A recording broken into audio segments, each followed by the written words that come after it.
C'est parti, cette semaine je vous parle de Et refleurir. C'est un premier roman publié en 2024 chez Philippe Ray.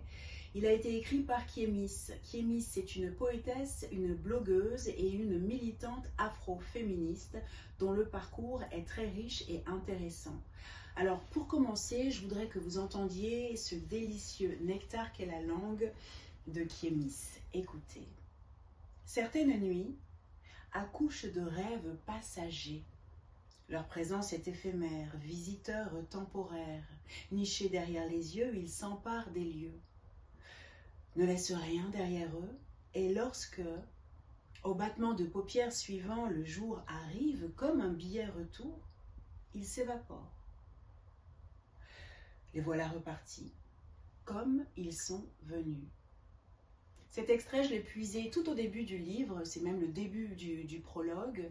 Et laissez-moi vous raconter l'histoire. L'histoire, c'est celle d'Andoun, une petite fille qui est née dans les années 1950 au Cameroun, dans un village qui s'appelle Nyokon. Et Andoun rêve.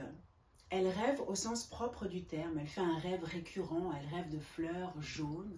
Elle rêve de pétales brûlants comme le soleil.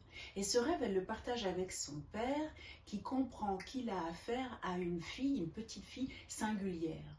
Alors il ne l'envoie pas travailler au champ, mais lui propose d'aller rejoindre sa sœur, la sœur d'Andoun, à Douala, avec son mari. Et là commence pour Andoun, je dirais, son épopée, son odyssée personnelle, son chemin qu'elle va se tailler, parce que le chemin d'Andoun, c'est un chemin vers la liberté. Elle n'aura de cesse que de s'imposer, de dire non, de faire entendre sa voix.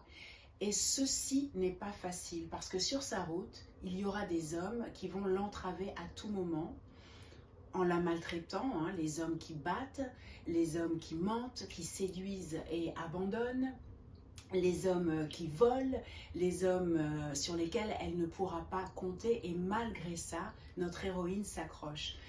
Moi, lectrice, j'ai été bluffée, parfois je l'ai enviée, j'ai toujours été stupéfaite par sa façon de rebondir, et je comprends que c'est son rêve intérieur qui lui permet cette force-là, mais c'est aussi plus tard, lorsqu'elle devient maman, le fait d'avoir une enfant, une fille, à qui elle souhaite donner ce qu'elle n'a pas eu. Bon.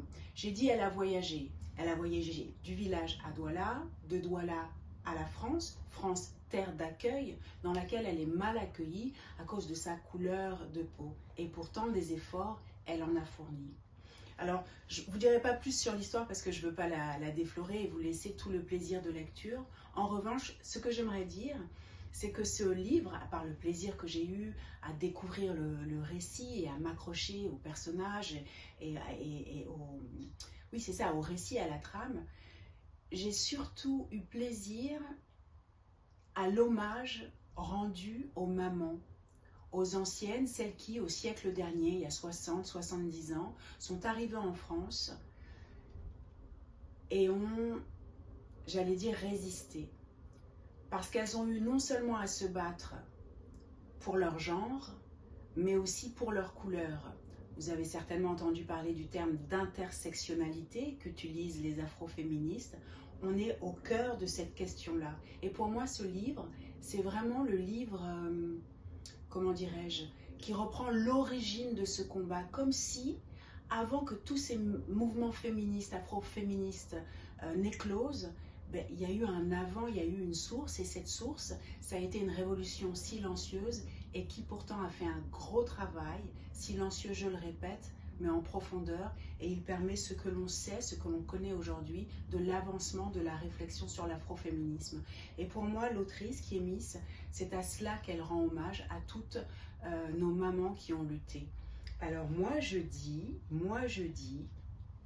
que cette révolution-là qui s'étale au grand jour, ce combat en quête d'une société plus juste, le trouver dans un roman, à chacune de ces pages, en creux évidemment, on le retrouve en creux, eh bien je dis, n'est-ce pas une preuve que la littérature est éminemment politique? Qu'en dites-vous?